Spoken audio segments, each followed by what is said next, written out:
Shalom. Desejo que todos tenham tido um ótimo Shabat, né? O terceiro Shabat do mês. Infelizmente, se aconteceu, eu não vi a superlua, né? Porque aqui na minha cidade não para de chover, o que é muito bom. Ficou muito tempo sem chuva. E é necessário, né, a chuva para que a gente possa até ter água para beber, né? Então tá chovendo gostoso, está uma temperatura ideal. Nosso rio está crescendo, né? Então tá tudo muito, muito bacana. Então eu espero que tenham tido um Shabat de paz, de estudo, cada um dentro de sua casa. E vamos agora estudar, né? Guilherme. Shalom para todos vocês. O estudo é muito bom, né? Para esclarecer algumas perguntas aí dos irmãos que vem chegando, né? Tem sempre os novos, então é bom focar só naquilo que as pessoas estão assim, precisando no momento. E é isso que vamos fazer hoje. Um ótimo estudo para todos. Bom, como a Eliane disse, né? A cada dia, como estava previsto, né, quanto mais próximo do fim estivermos, mais gente vai se chegar. E todos quase têm isso é um problema que não é só daqueles que estão saindo dentre os gentios, né? É um problema, inclusive, dos próprios, aqueles que eles chamam de judeu. Eles não conhecem a história do próprio povo. Eles não leram a Bíblia, parece. Ou eles querem fazer de conta que não conhecem para esconder a verdade. Então o que acontece? É muito comum, né, pessoas chegarem em mim e me perguntarem: você é judeu efraimita? Né? Ou dizer: você tem sangue judeu? Então observem. O sangue judeu, na verdade, é o sangue de Abraão. O sangue judeu é o sangue de um povo. Não daqueles que Hitler, né, batizou de Jude, que são os judeus que nós conhecemos hoje. Mas os israelitas, os hebreus, os semitas, né? Da descendência de Abraão, Isaac, Jacó, José, formando 13 tribos. Mas como 10,5 dessas tribos estão entre os gentios, né, desde 721, antes, né, do Mashiach ter nascido, é muito comum as pessoas acharem que israelita é judeu.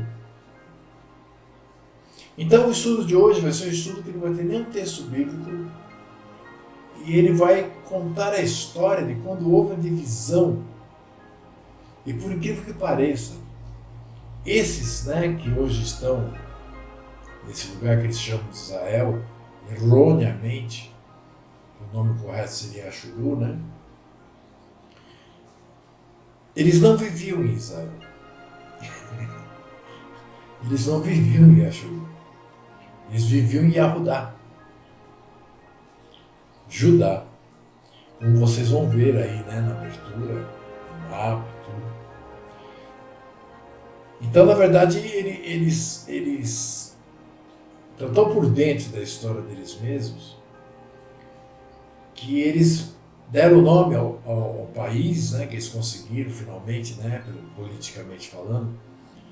Claro que o pai por detrás, eles deram o nome de Israel, sendo que a tribo a que eles fazem parte, que é Yahudá, Judá, nunca viveu em Israel. Eles sempre viveram em Yahudá, onde tinha Yerushalayim. O lugar é certo, eles estão onde eles estavam, né? Mas o nome está errado. Então nós vamos fazer um estudo muito simples.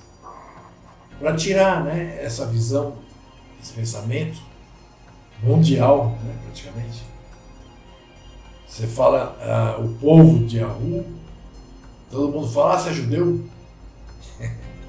Né? Nada contra os judeus, eles são nossos irmãos.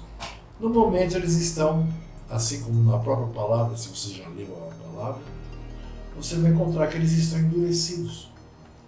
Desde que o Mashiach nasceu, né? Para que eles não crescem no Mashiach, e tudo isso faz parte de um plano. Né? Mas são nossos irmãos. A grande verdade é que nós os conhecemos, né? Reconhecemos, aliás.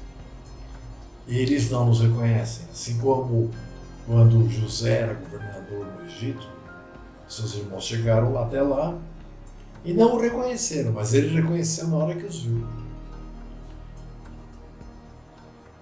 E José salvou as outras 12 tribos. Né? Mas isso é um outro papo. O que nós vamos falar hoje é história. Ok? Quer dizer mais alguma coisa? Não. Vamos fazer uma oração pedindo a ajuda do nosso Pai.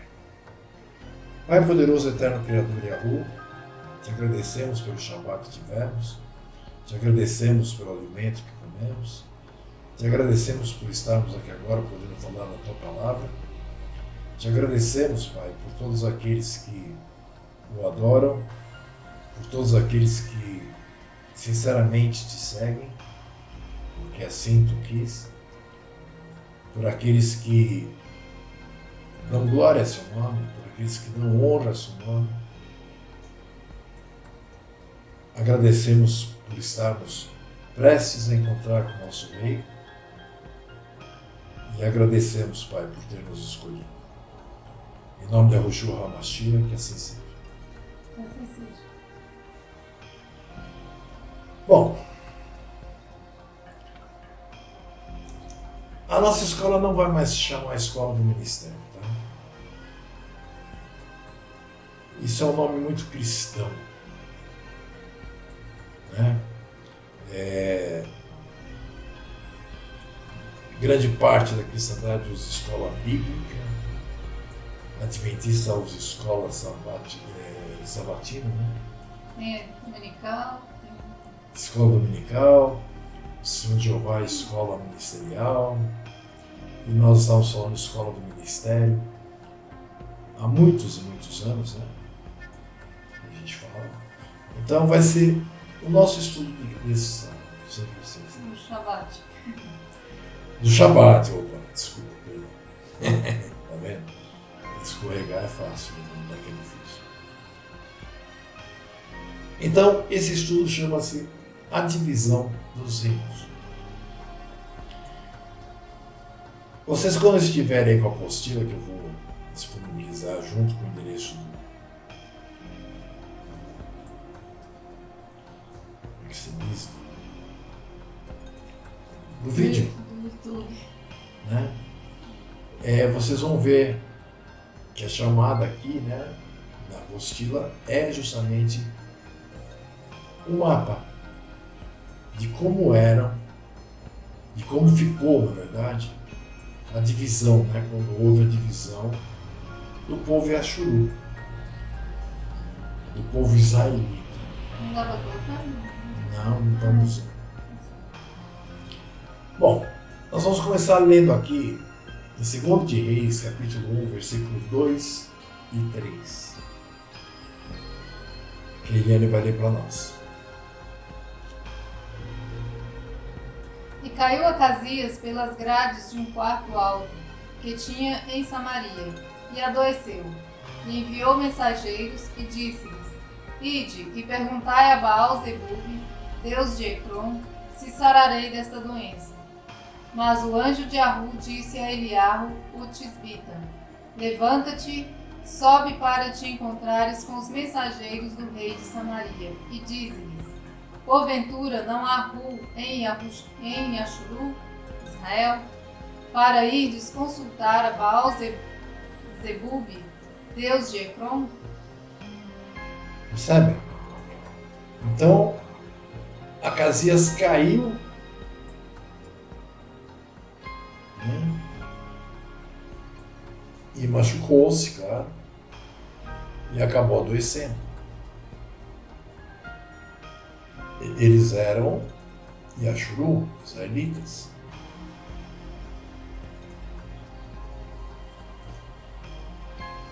Do norte. Nós vamos entender daqui a pouco. E ao invés dele pegar e conversar com o pai, e perguntar a respeito, com certeza o pai lhe enviaria um profeta para lhe falar, ele manda irem perguntar para Baal-zebub, que era o deus de Ecrón. Então, o próprio Ahu diz, ué, não existe Hu em Yashuru, Israel? E eu, Yahu, né? Para eles consultar a Baal-zebub, deus de Ecrón? E quem diz isso, né, a Acasias, é justamente Eliahu, né, o profeta.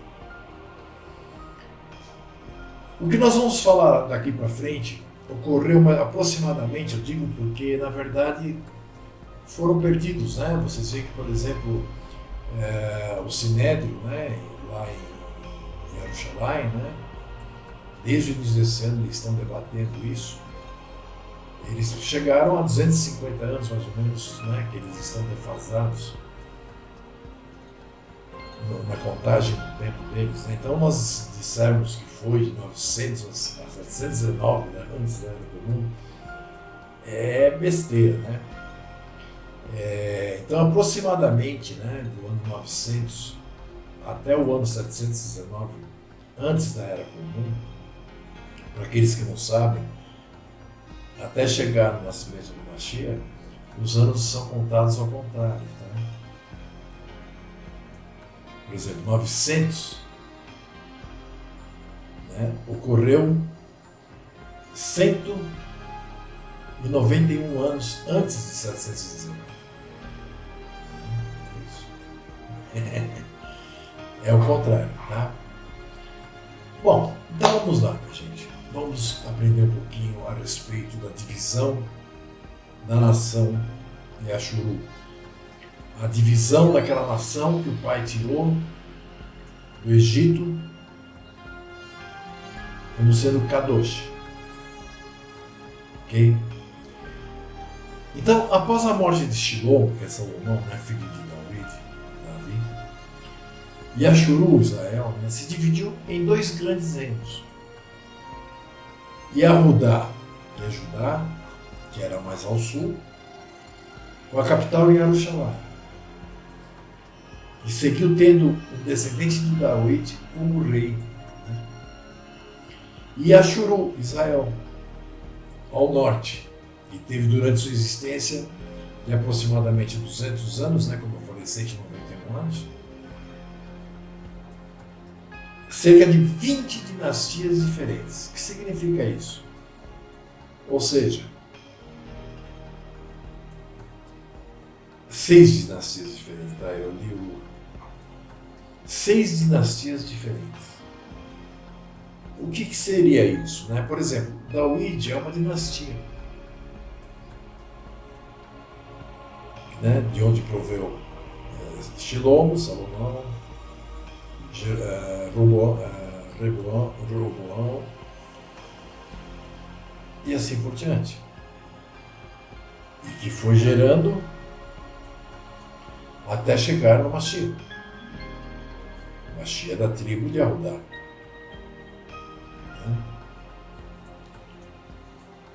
Por isso que dizem que o Mashiach é judeu. Já, diferentemente, a parte que ficou mais para o norte, que ficou chamada de Israel e Ashuru, eles tiveram 6 dinastias. Ou seja, começaram com um rei, acabaram tendo um outro rei que não tinha nada a ver com a família, outro, mais outro, 6 vezes. Né? Nós vamos entender também por quê, né, durante o estudo. O que ocorreu após a morte do rei Salomão? E Axuru, né, o vulgo Israel, se dividiu em 2 reinos. Né? Yehudá ficou no sul e as demais tribos se estabeleceram ao norte. Diga-se de passagem, né, que junto com Yehudá ficou a tribo de Levi, né? Levi e uma parte de Benjamim. Metade, né? Meia tribo de Benjamim. Então, na verdade, eram 2 tribos e meia. E ao norte ficaram 10 tribos mais meia tribo de Benjamim. 10,5 com 2,5 dá quanto? Vamos em frente. Então, os motivos, né, que ocorreram na época para que ocorresse essa divisão, eles estão relacionados ao fato de Salomão, ter privilegiado imensamente da tribo de Judá, que era a sua tribo natal, ele era filho de Davi. Né? Então, já durante o reinado de Salomão, alguns focos de rebelião haviam se formado, né, entre as demais tribos. Mas que devido à força do governo, né, não conseguiram tomar forma. Surgiram e sumiram. Né? Roboão era o descendente de Salomão, né, a quem cabia ser rei de todo Yashuru, assim como foi David. No tempo de Davi, tudo em paz. No tempo de Shilomo, já com muita rebelião. E quando Shilomo morreu e Roboão, né, ia ser coroado, foi quando então ele, apesar de ter sido coroado, ele foi até o norte. Né? Ele foi até o norte para se declarar o rei. Chegando lá, os habitantes, né, daquela região, eles queriam ao menos uma promessa de que o Roboão diminuiria os impostos e os trabalhos forçados que eram dirigidos a eles. Observe, Shilomo gastou muito dinheiro. Né? E nós vamos ver daqui a pouco, a região onde Jerusalém estava era uma região desértica, né? Uma região que não tinha muitas formas, né, de angariarem, vamos dizer, dinheiro. Né? E já o lado mais norte da nação era muito fértil. Então, Shilomo começou a aumentar os impostos das tribos que viviam mais para o norte.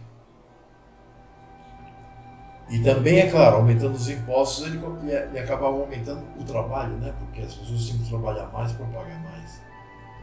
Né? E tudo isso para ele satisfazer certas concupiscências, vamos dizer assim. Né? Então, quando o Roboão chega lá, para se declarar rei, os patriarcas, né, de cada tribo, reunidos com ele, pediram a ele que ele diminuísse pelo menos os impostos e os trabalhos forçados. Só que Roboão, ao invés de agir diplomaticamente, né, ele declarou que as tribos do norte pertenciam a ele por conquista, ou seja, porque ele era neto de Davi.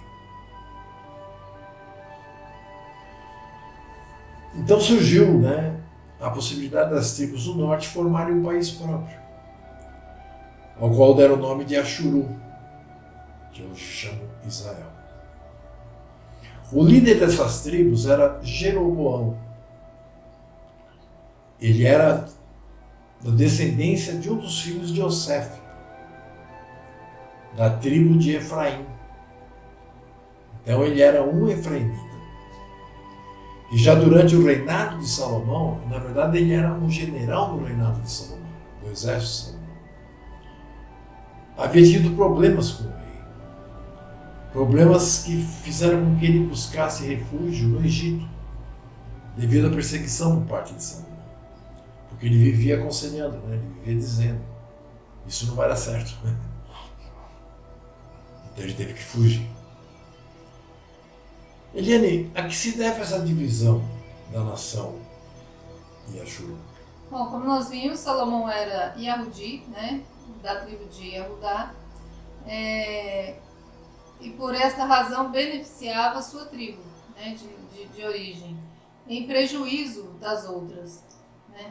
Porque beneficiar é uma coisa, se você tem com que, mas se você tira de outras para dar somente a uma, não era um governo justo, né? Assim, sobre todas as tribos. Então, isso ocasionou essa divisão. Quem era Roboão e o que aconteceu com ele? Era o filho de Salomão, que herdou o trono, né? Foi bem recebido em sua tribo, né?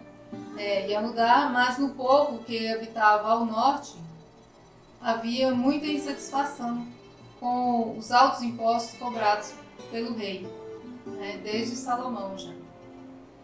O que declarou Roboão sem usar de diplomacia alguma? Roboão deixou bem claro que as tribos pertenciam a ele por conquista, né, ou por herança. Ele herdou, como se fosse o povo fosse uma propriedade, ele herdou, né, porque era David governou sobre todos, depois Salomão governou sobre todos, aí Roboão achou também que ele era dono das tribos, que ele podia fazer o que bem entendia. E que isso só iria piorar, né? Ele declarou que se os impostos estavam altos, a partir dele só iria piorar. Inclusive em 1 de Reis 12:14 ele diz assim: ele falou conforme ao conselho dos jovens, né, que ele tinha os conselheiros, dizendo: meu pai agravou o vosso jugo, porém eu ainda aumentarei o vosso jugo. Meu pai vos castigou com açoites, porém eu vos castigarei com escorpiões. Então, assim, nem um pouco diplomata, né? Nem um pouco, assim, não amenizou em nada, não tinha a mínima noção de como governar uma nação, porque uma pessoa que chega diante de alguém que está reclamando de alguma coisa, ele chega e diz que vai ficar pior, ele vai causar mais rebelião ainda, né? Só o Temer consegue. Então, Então, quer dizer... O Temer vai lá e conserta depois, né? Vai, né? Vai consertar. Não, conserta assim, no sentido de... não foi bem isso que foi dito. Mas, na verdade, né, eu sou anti, né, ser politicamente correto. Agora, entre ser politicamente correto e fazer o que fez Roboão, realmente, Roboão entrou numa roubada, né? Não era nem ali ser politicamente correto, né? No caso dele, era ser um pouco mais justo com o restante da nação. Sim. Porque a nação estava sustentando eles, o reinado dele. Então, se a região do norte era mais fértil, então ele tinha que ter no mínimo bom senso, né, para agir com eles. Porque se ele foi até o norte para se apresentar como novo rei, é quase que como uma eleição, né? Ele foi lá para ser aceito. Quer dizer, ele deveria também ter dúvidas sobre isso. E o próprio Jeroboão, né, vai com ele. E diz a ele, olha... Por causa dessa afirmativa, o que aconteceu então? Roboão foi obrigado a fugir de volta para o sul para salvar a sua própria vida. Porque ele tinha mandado um mensageiro lá, se vocês forem lá no 1 de Reis, deram uma lida, né, capítulo 12, vai ver que o mensageiro dele foi apedrejado. Tá? Aí ele se viu numa situação muito complicada e fugiu. E assim as tribos do norte fizeram rei a Jeroboão, da tribo de Efraim, esse que nós citamos acima, que fugiu do Egito, que era um rebelde, né?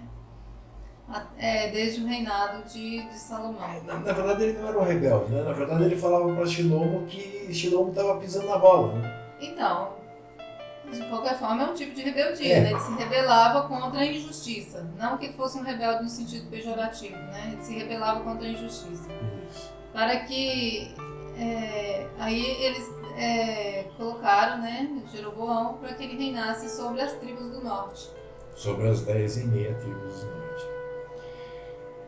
Ocorreu então uma guerra, né, entre Roboão e Jeroboão, claro. Né? Roboão querendo de volta o que ele achava que era dele e Jeroboão defendendo aquilo que ele tinha acabado de conquistar. O sul e o norte. Yahudá, Judá e Ashuru, Israel. Foi uma guerra longa, né? Mas não muito intensa. Observe, no início o norte era mais fraco, né? E provavelmente, né, teria sucumbido nessa guerra. Caso Yahudá, Judá, né, não tivesse de enfrentar outra guerra ao mesmo tempo contra os egípcios. Então os exércitos, veja bem, a maior tribo naquela época era de Yahudá. Os exércitos, quase todos, que existiam da nação de Ashuru, eram provenientes da tribo de Yahudá e da tribo de Levi. As duas que ficaram juntas. Então, em questão de, vamos dizer, de contingente de pessoas no exército, Yahudá tinha muito mais gente do que o norte. O norte eram pessoas mais trabalhadoras, pessoas do campo, né? Então, se Roboão não tivesse que enfrentar outra guerra ao mesmo tempo contra os egípcios, né, com certeza, provavelmente o norte haveria perdido e teria que se submeter a Roboão. E muito enfraquecidos, né, por essa luta, né, Roboão teve de desistir dos planos de reinar sobre Judá. Aliás, teve de desistir dos planos, né, de reinar sobre Judá e Ashuru, Israel, ou seja, toda a nação. Judá e Ashuru, né, desenvolveram-se de maneiras muito diferentes. Judá estava em um local árido, de solo rochoso, incapaz de criar muita riqueza e que não fazia parte das rotas comerciais da época. Então, por essas características, não era alvo intenso do interesse de outros povos conquistadores. Com isso, a dinastia reinante também não era muito pressionada internamente, já que não se criam, vamos dizer assim, generais fortes e carismáticos em épocas de relativa paz. E Ashuru, por outro lado, era o exato oposto, situado numa região muito fértil. Era o centro de comércio entre o Egito e a Mesopotâmia, tendo condições de produzir excedente para exportar para os fenícios. Então, Ashuru, né, criou uma aristocracia forte e luxuosa, levando a grande diferença social. Isso era ainda potencializado pelos perigos externos vindos de povos vizinhos, né, e conquistadores que buscavam toda essa riqueza e importância comercial, e o local, né? Era um local estratégico. Né? Como resultado, Ashuru estava sempre em guerra. E cada guerra criava generais fortes e interessantes para o povo, que dava golpes de Estado e tomava o governo, criando novas dinastias. Por isso que nós falamos das 6 dinastias. Mas que no fim não faziam grande diferença, né? Vindo a ser substituídos por novos generais de características semelhantes. Nós vemos, por exemplo, no caso de David, né? David começou a ser como um general e o povo começou a louvá-lo, né? Que foi aí que Shaul começou a surtar. Saul. Né? O que ocorreu então, Eliane? Roboão e Jeroboão, o sul e o norte, né, entendam bem, gente, é a mesma nação, só que se dividiu em 2 reinos, né? Então, Roboão e Jeorão, que são os reis, né? Roboão do sul e Jeroboão do norte, e Judá é o sul, e Ashuru, Israel, o norte. Então ficou-se, nomeou assim. E Ashuru é o nome de toda a nação, que seria Israel, né? Porque para quem não conhece. Porém, ficou conhecido como o povo do norte só como Iashuru. E o pessoal do sul, como a tribo era mais evidente, então ficou o nome da tribo, que é Yahudá. Tá? Mesmo sendo mais fraco, por que o norte não perdeu rapidamente? Devido ao fato de que o sul, Yahudá, enfrentava outra guerra contra o Egito e suas forças ficaram divididas. Então eles não tiveram condições de atacar ter duas frentes de batalhas ao mesmo tempo, né?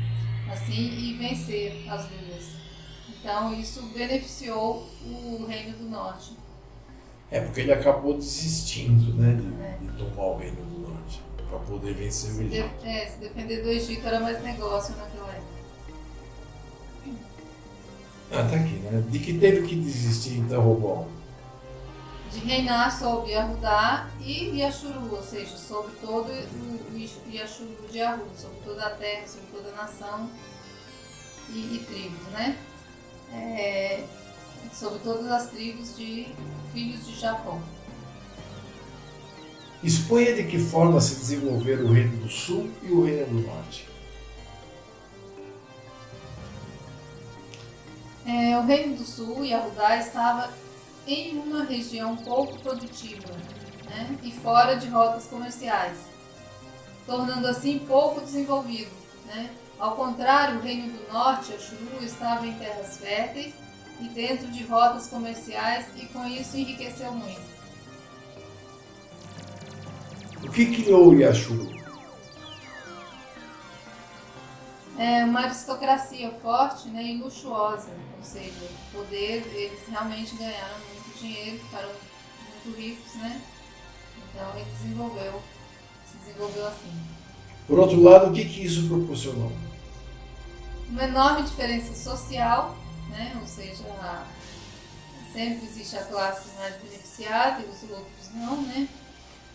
Um reino forte, com grandes batalhas, né? Internas e externas, devido à cobiça pelo poder e riqueza.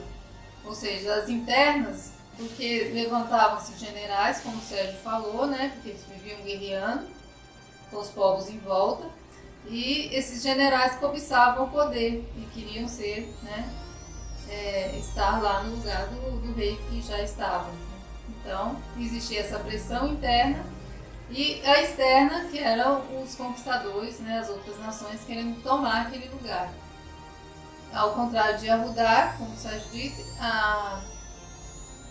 o governo era mais simples, né, não tinha tanta riqueza, tanto poder, e não havia o interesse dos generais existentes de tomar o poder. Então essa pressão era menor em todos os sentidos, tanto externa quanto interna. Já o rei do norte, né, que é o Yashuru do norte, eles tinham todos esses problemas. É como alguém que tem muito dinheiro em qualquer lugar, né? Sempre gera problema. Na verdade, no caso, né, do norte, o que mais gerou problema não era nem o dinheiro. Era o fato de terem muitas guerras, então surgiam generais que apareciam, né, dentre os demais. E o povo se engraçava com eles iam e davam um golpe. E nem Roma. Mas se eles não cobiçassem, eles não fariam, né? Não. É porque queriam poder pra eles. Claro que é cobiça, não estou dizendo que não. Eu estou dizendo, mas é isso, você entendeu? É mais do que o dinheiro. Era o poder. É que nem Roma, né? Roma, um matava o outro no lugar. Então, nesse contexto é que foram surgindo os profetas.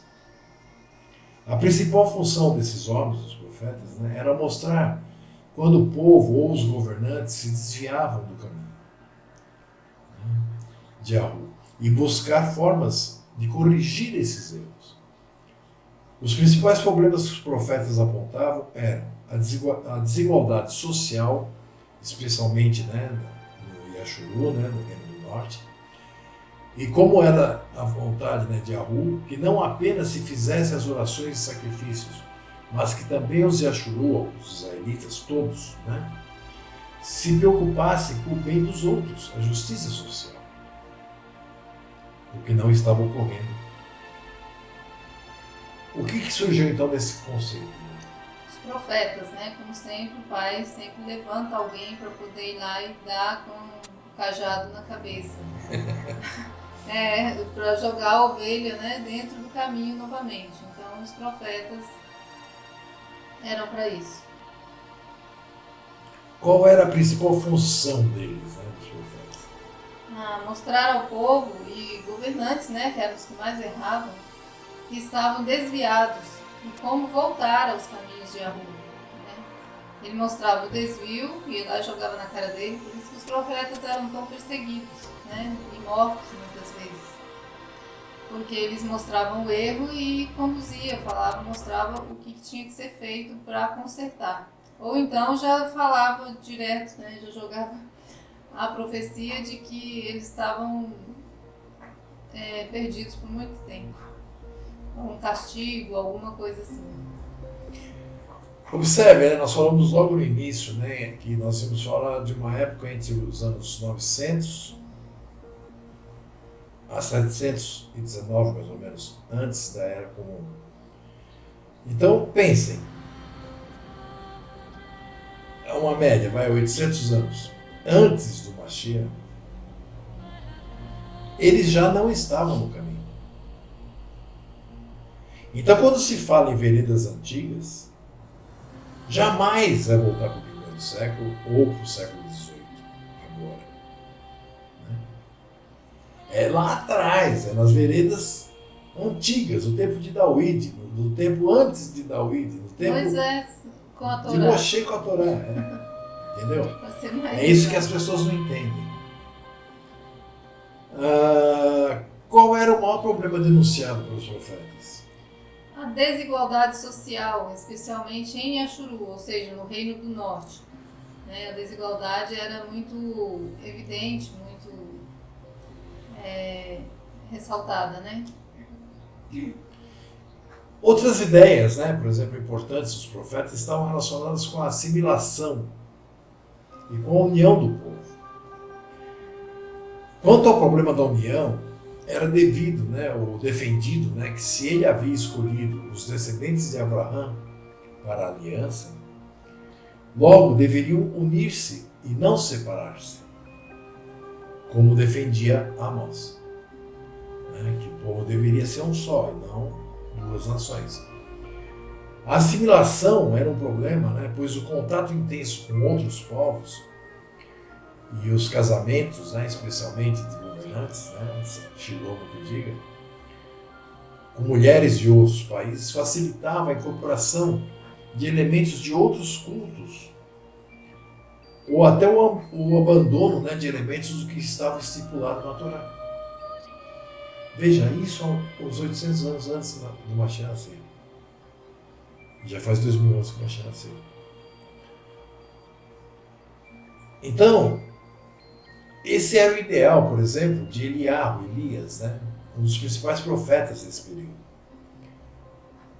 Uma fascinante história desse profeta ocorre depois do casamento de Acabe, rei de Ashuru, com Jezebel, filha do rei de Tiro. Certa vez Acabe queria comprar, né, a vinha de Nabute. Contudo, Nabute ele não queria vender, como era seu direito, pelas leis e costumes dos de Ashuru, pela lei, Torá.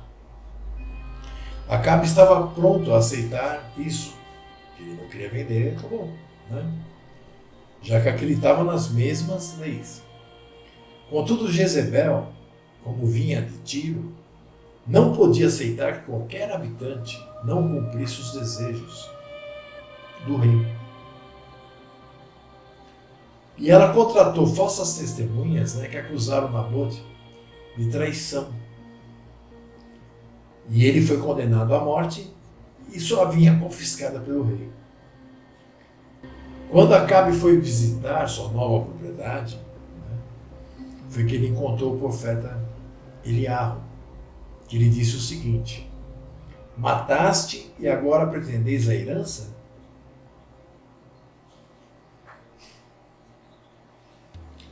Que outras ideias dos profetas eram importantes, entende? Sobre a assimilação, ou seja, a mistura, né, de crenças, costumes e pessoas, e a união do povo.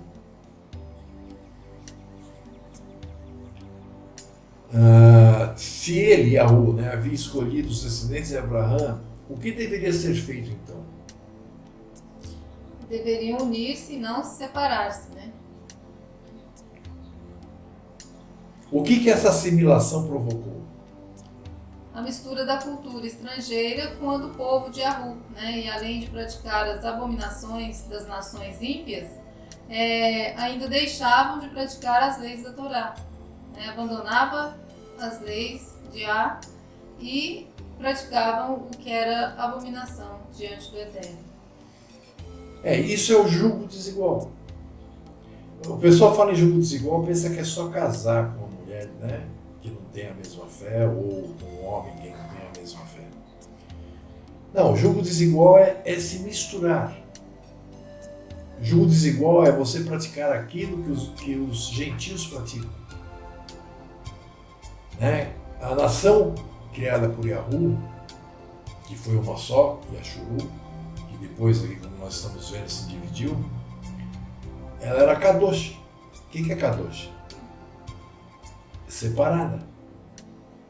Era uma nação para louvar a Yahu e para honrar o nome dele perante as outras nações. Essa era a ideia. Cite com suas palavras o exemplo de Jezebel. Com Acabe, rei de Ashuru, casou-se com essa mulher, né, que não pertencia ao povo, né, isso era proibido, foi proibido por Yahu, mesmo assim eles fizeram. E ao ver um pedido do rei negado por um do povo, né, um habitante da terra, ela mandou assassiná-lo, né, pois o costume em sua nação de origem era diferente. Por isso o pai não queria que misturasse. Né? Onde o desejo do rei, de onde ela veio, o desejo do rei tinha que ser atendido a qualquer custo, mesmo sabendo que em Yashuru prevalecia a lei e não a vontade do rei. O rei também estava sob a lei. Na terra dela, o rei estava acima da lei. Né? Mesmo assim, mandou matar o homem que estava dentro do seu direito de negar a venda, né, da sua terra para o rei.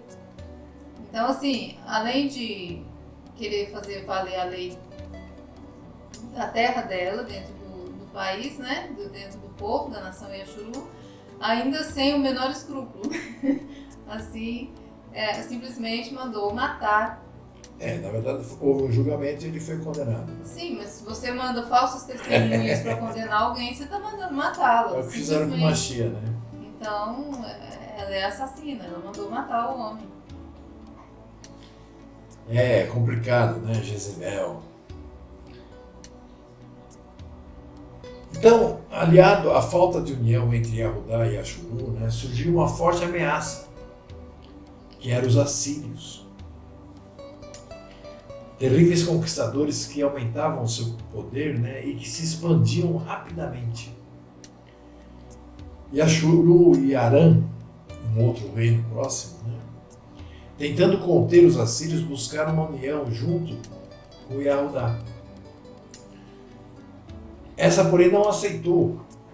E Aram e Yashuru decidiram invadir Yahudá e sitiar Yerushalayim. O rei de Yahudá, Acaz, enviou então um suborno ao rei da Síria para que esse invadisse Aram. Com isso, Aram deixou de ser independente, porque passou a pertencer ao rei assírio, né? a nação assíria, e Yahudá se salvou. Claro, né? E Ashuru seria logicamente o próximo passo que Acaz iria fazer alguma coisa. Né? O rei de Ashuru aceitou se submeter à Síria, né? Enquanto buscava modos de retomar a sua independência. Ou seja, ele se fez subalterno ao rei assírio, Lasar III, e enquanto ele procurava um modo de retomar a sua independência. Isso levou os assírios a tomar uma posição mais forte, em 722 a.C., que acabou culminando com a invasão de Ashuru. A queda de Samaria, que era a capital, né, do Ashuru, do povo de Aru do norte. E isso ocorreu em 719 a.C. E o que ele fez? Ele pegou todos os habitantes dessa cidade e os exilou. Mandou eles lá para o norte, lá para cima. Mais para o norte ainda. Né? Bem como todos os habitantes ricos e influentes do resto do país. Restava agora apenas um reino de Ashuru, de israelitas, ou seja, Yahudá do Sul. Isso em 719, antes do Mashiach ter nascido. Percebe? Todo o povo das 10 tribos e meia do norte foi jogado pelo mundão afora. Entendem? Além da falta de união, que outra ameaça surgiu? Os assírios, né, que vinham conquistando os povos ao seu redor e se tornando um forte império. Então eles eram uma grande ameaça para o povo Yashuru. Para deter os assírios, o que tentavam? Yashuru, rei do norte, né, reino do norte, uniu a Arã, que era um outro reino, para conter esses assírios. E juntos tentaram aliança com Yehudá do sul, né, o reino do sul, para ver se se fortaleciam. Né? Inclusive para quem já leu o pacto ou para quem vai ler, porque isso aqui leva a ler o pacto. Que o pacto, isso aqui é a historinha, né, em poucas páginas. Resumido para. Muito resumido, né? Só para entender que eu não sou judeu israelita. Eu sou um Yashuru, um israelita. Depois a gente explica, né? Porque Então, o que aconteceu com Yehudá, inclusive lá no pacto fala a respeito deles quererem criar aquela frente anti-assíria, né? Que eles vão convidar o rei Acaz para fazer parte dessa frente, né? Eles convidaram inclusive a Síria também, não a Síria, a Síria, né? Síria que está explodindo hoje, embora os moradores não sejam os mesmos. E para formar essa frente, né, anti-assíria. O que fez o rei Acaz? Quando Yehudá negou-se a unir-se nessa frente, o que Arã e Ashuru fizeram? Eles decidiram invadir o reino do sul, né, Yehudá, e sitiar Yerushalayim. Só fazia besteira. O outro não quer se unir a eles, vão lá e quer invadir. Ou se une, né? Porque, na verdade, eles teriam que se unir mesmo, né? Mas não houve essa união, né? O que fez o rei Acaz quando houve esse convite? Enviou um suborno ao rei da Síria para que eles invadissem Arã, né? O outro país para o rei, porque ele enfraquecia o reino do norte, tirando Arã da jogada. E assim eles ficaram livres. O que aconteceu ao final desses acontecimentos? Yashuru, o reino do norte, né, foi invadido pela Síria. Houve a queda de Samaria, a cidade, né, fazia parte do reino do norte. Capital. Os seus habitantes foram exilados e levados cativos. E também eles levaram cativos os ricos de toda a região lá né, que eles invadiram do Reino do Norte. E restando assim um único reino dentro do povo escolhido, né? Que foi Yahudá, que é o que nós conhecemos hoje, por isso que todo mundo pensa que ser do povo é ser judeu. Eles não lembram, inclusive, que entre esses que se dizem do povo, eu digo que se dizem porque eles não têm como provar, é uma nação sionista, né? Ou seja, ela foi criada politicamente, é claro que com as mãos do pai por trás, como tudo, né? Eles têm que lembrar que existem os benjamitas, né? Existem os levitas também, que sempre estiveram com eles. Mas todo mundo quer ser judeu, não tem jeito. O próprio Shaul, né? O Rabino Shaul, ele era benjamita. Não era. Ele diz. Ele não era de Yahudá, ele era benjamita, né? Então nós temos que lembrar disso. São 2,5 tribos que estão ali, né, tentando dividir um espacinho para os palestinos.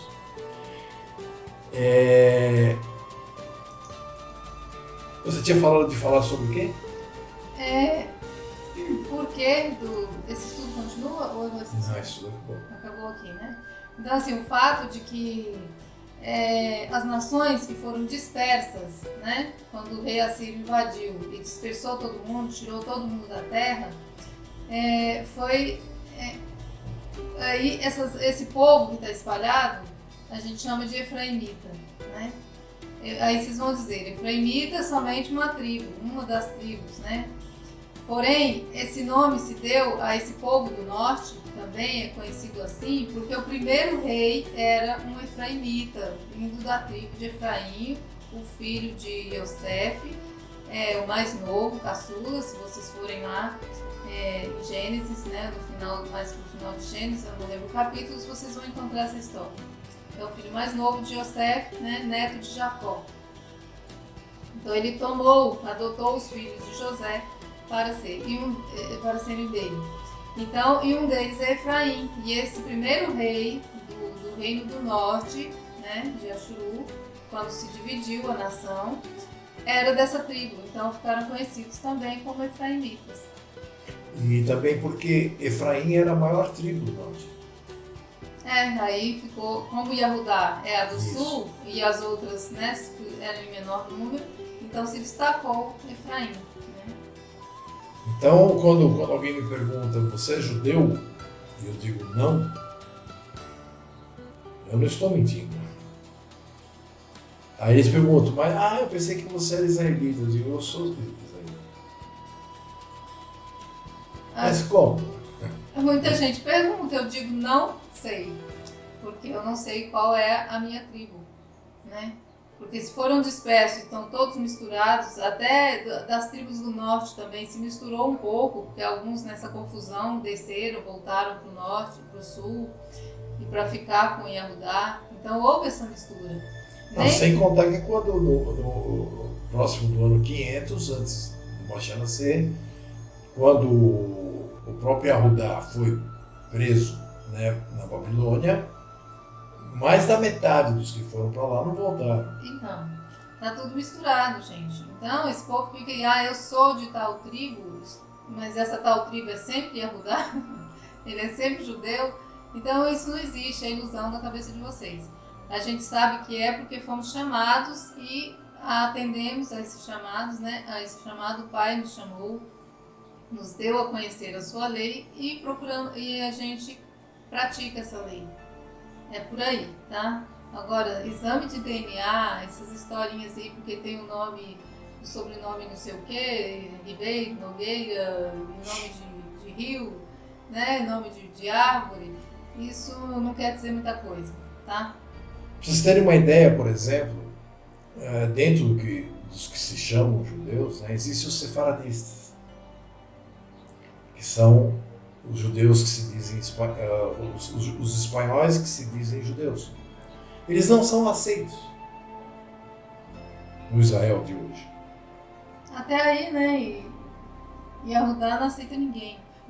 Não. Para eles, não todo mundo. Mas o grande problema é que se você for para Jerusalém, se você encontrar 5% da população que é de Yahudá, é muito. Provavelmente são os ortodoxos. Porque os demais você tem lá islamita, você tem católico, você tem evangélico. Quantos e quantos grupos evangélicos vão lá para ser batizados no Rio Jordão? Sabe, as palhaçadas são intermináveis. Por isso que eu digo o seguinte, para quem nunca leu o Pacto, depois desse estudo aqui, né, deve ler, para entender direitinho. Porque lá tem mais detalhes, né? O Pacto tem 46 ou 7 páginas. É um livro, gente. Esse aqui tem 40, tem 4. Né? E são 6 parágrafos. Então, é importante saber os detalhes, a história lá, os textos bíblicos estão todos lá, tudo até transcritos, né? Já colocado lá para não ter que ter o trabalho de ir abrir a Bíblia e ler. Então, assim, a gente mastiga o máximo que conseguimos. Agora, se vocês vão engolir ou não, aí já fica difícil. A gente não tem como, né? Obrigar a engolir. Mas procurem, busquem, estudem, tá? Que é importante. E um detalhe importante, é um livro gratuito, tá? Ele só não tem em papel. Ele está em PDF. Nós estamos vivendo no século XXI, em 2016, né? Eu acredito que qualquer pessoa, praticamente no planeta inteiro, tem como abrir um PDF. Então... qualquer coisa o pessoal vai numa lan house e manda imprimir. É só entrar no site e pedir para imprimir. Está lá no site o livro, né? São 46 páginas. Você pode mandar imprimir. Tá? E é gratuito. Fale comigo ou com minha esposa. Ou entre no nosso site www.bemefraim.org.br e lá tem a página Estudos. Não, é Apostilas. Ele é o primeiro. Olha lá o Pacto. Tá? Porque ele tem que ser o primeiro a ser estudado. Antes de mais nada, você tem que sentir se você faz parte da história ou não. Porque, que nem eu escrevi hoje, ter pena de alguém é um sentimento mau. Mas eu me penalizo quando eu vejo uma pessoa que a gente tinha certeza que era o Yashuru, voltar a falar Deus.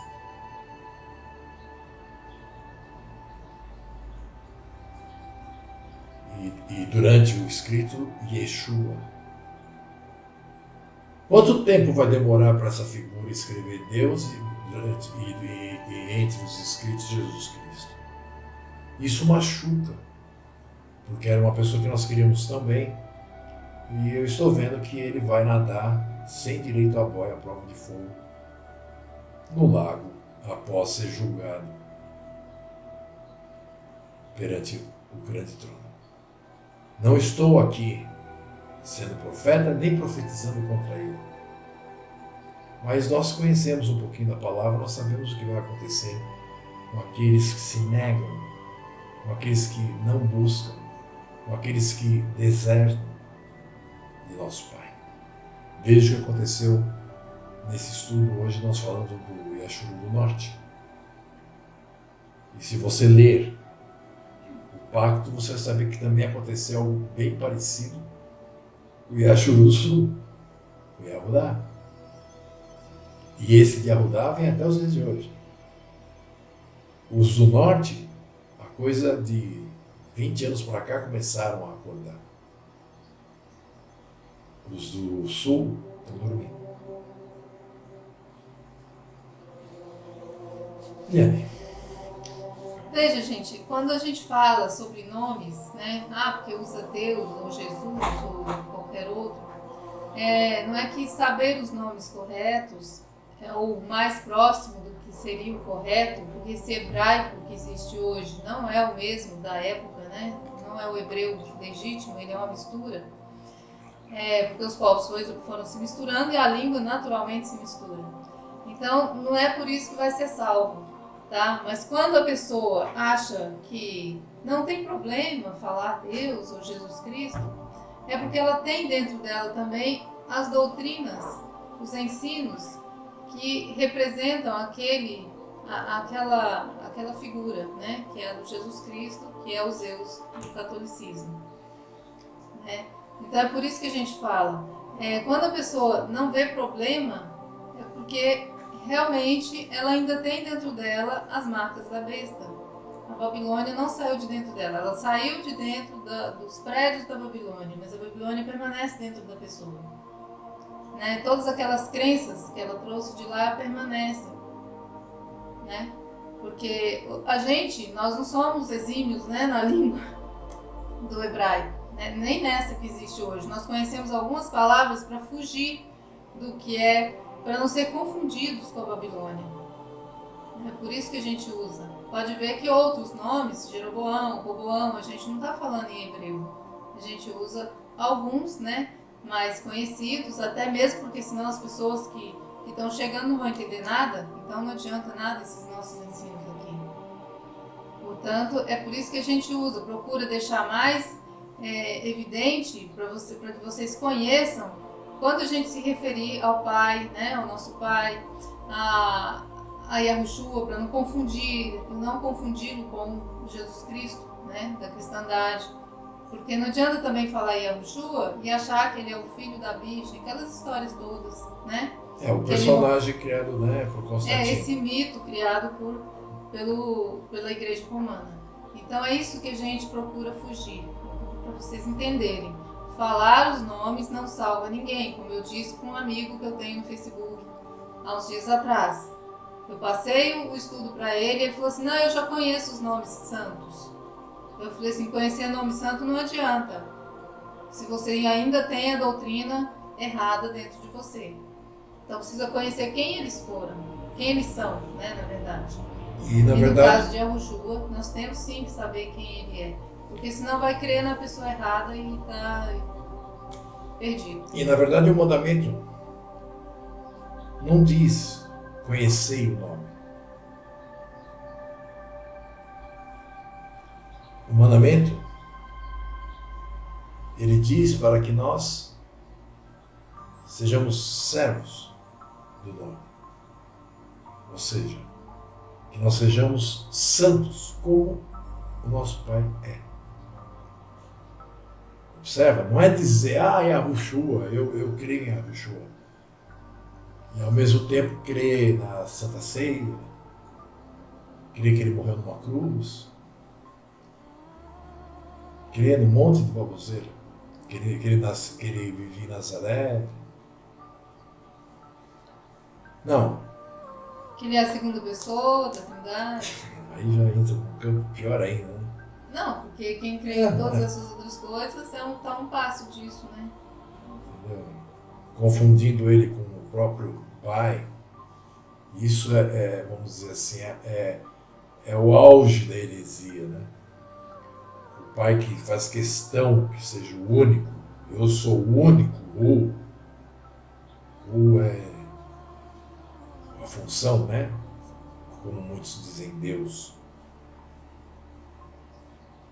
Aí você colocar uma pessoa no lugar dele, você quer uma idolatria que é essa? Então, não adianta conhecer o nome. Você tem que ser santo como o nosso Pai. Senão só vai blasfemar o nome, gente. Entenderam?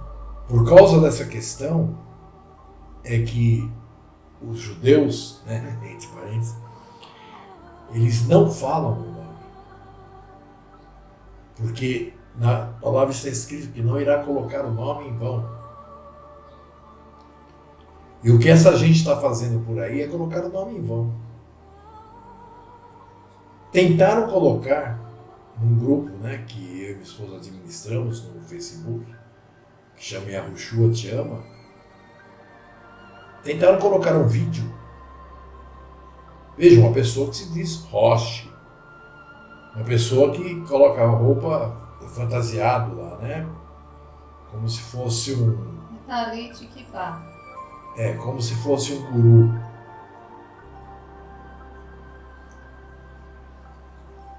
E ele queria postar no nosso grupo um vídeo que falava sobre a ida para o céu. Ele usa Yeshua. 99,9% dos que dizem Yeshua, na verdade eles estão falando Jesus Cristo, porque Yeshua para eles é o próprio Jesus Cristo. Acham que ele é Deus. E quando não acham que ele é Deus, tem as crenças que foram inventadas, né, ou copiadas de Mitra para o personagem Jesus Cristo. Então, muito cuidado. Saber o nome não significa nada. Tem gente que diz, porque tem que saber o nome, né? Porque nós temos que invocar o nome naquele dia. Você acha que vai dar tempo de você invocar alguma coisa? Shaul diz que vai ser como um piscar de olhos.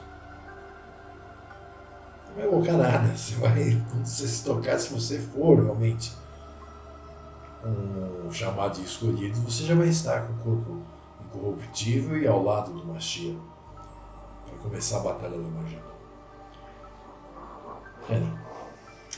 Eu me despeço de vocês, desejo bons dias aí pela frente, né? Agradeço, né, a paciência de vocês também conosco, porque às vezes a gente fica impaciente, que é muita gente, né, para atender e a maioria obstinadas, teimosas, né? A gente tem que ter um jogo de cintura grande para poder estar explicando.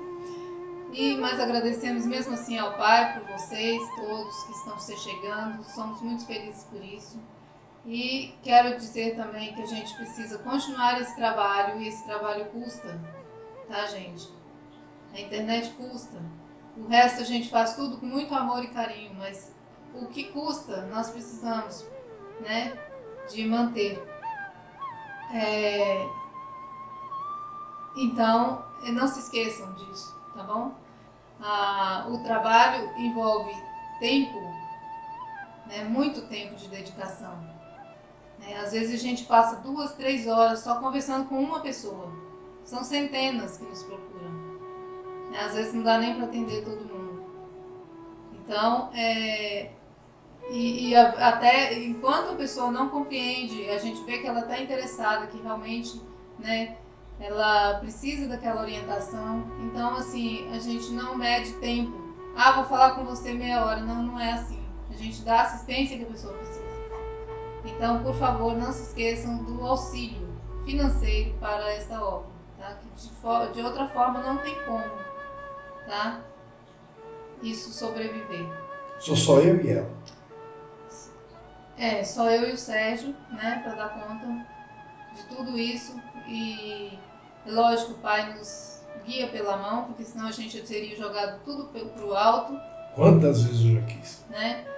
Porque realmente é muito difícil, né, a gente atender, ainda muitas vezes recebemos assim ingratidão o tempo todo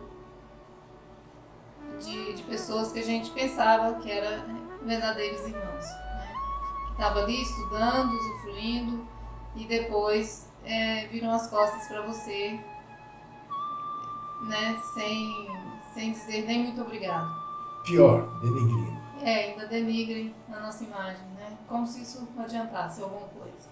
Não que eu esteja preocupada com a minha imagem, com o meu nome aí no meio, porque eu me preocupo mesmo em ser alguma coisa diante do Pai, né? O que Ele me fizer ser, eu serei.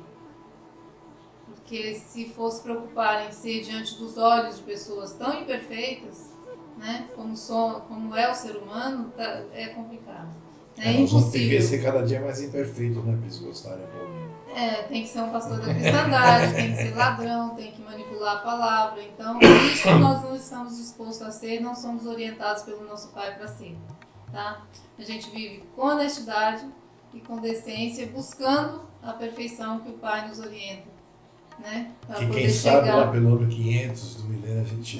daqui a 1 milhão de anos a gente chega lá. Então é isso, gente. Não se esqueçam disso, tá? Os irmãos, e como está dito na palavra, é das primícias, não é o que sobra. Porque senão o Pai pode pensar assim, né, de você também. Se sobrar um espacinho lá no reino, eu ponho esse fulano aqui. Já pensou se fosse assim? Então, a obra precisa ser mantida, ok?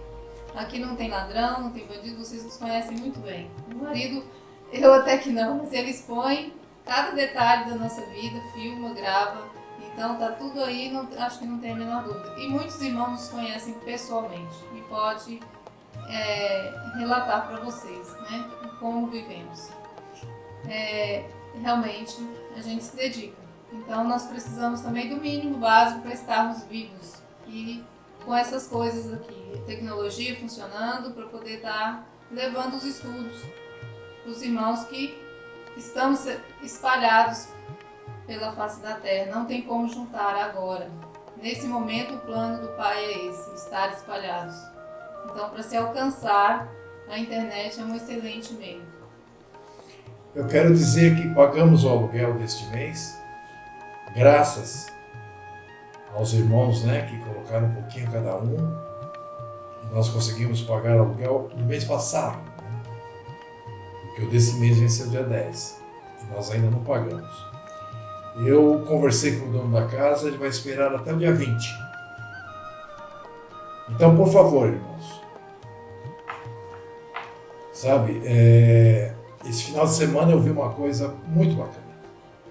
Eu vi um irmão que estava há 2 meses sem receber. Quando eu contei para ele a situação que a gente estava, ele disse para mim: quem sabe eles me pagam na sexta-feira, Sérgio, e eu vou ajudar vocês.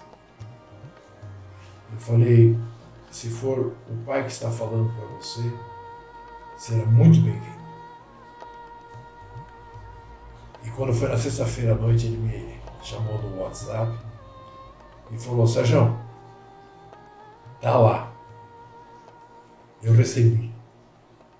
Eu falei: então foi a vontade do Pai mesmo. E assim nós... Na verdade eu nem paguei ainda, porque caiu o feriado aí, né? Sábado, domingo. Ontem, né? Que já estamos na terça. Ontem foi Shabat, eu não podia pagar nada. Mas eu estarei pagando amanhã um aluguel referente ao mês 10. Então eu peço ajuda mesmo. Porque senão... Mas que seja o que o Pai desejar. Afinal de contas, Ele ensina, Ele dá a motivação, Ele dá o porquê, e Ele também dá, por intermédio daqueles que creem nele, o como. No nosso caso, mantermos essa casa, internet, luz, água, telefone. E claro, nós temos que comer. Eu fiquei 2 dias sem café. Até comentava com alguém. Eu não tomo muito café. E aí o Adenor me disse que acontece a mesma coisa com ele. Quando ele não toma café, ele tem dor de cabeça, fica zonzo. A Liane viu. R$5 o pó de café. Eu não tinha. Tá? Shalom. Vai dizer mais alguma coisa? Não. Shalom, meus irmãos. Não leve isso tudo que eu falei como a palhaçada desses falsos bispos, falsos apóstolos, pai apóstolo, profetas, tá? Isso que eu estou falando é sinceridade do coração, não tenho vergonha disso. Quando o Pai me chamou, Ele me colocou nessa situação e nessa situação eu estou feliz. Embora possa, né, depender dos nossos irmãos, mas depender dos nossos irmãos, eu acho muito bom.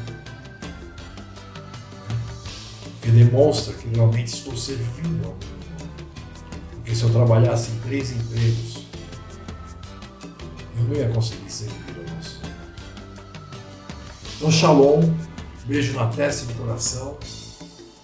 Até o próximo. Tenham um ótimo 6 meses de trabalho. Fomos.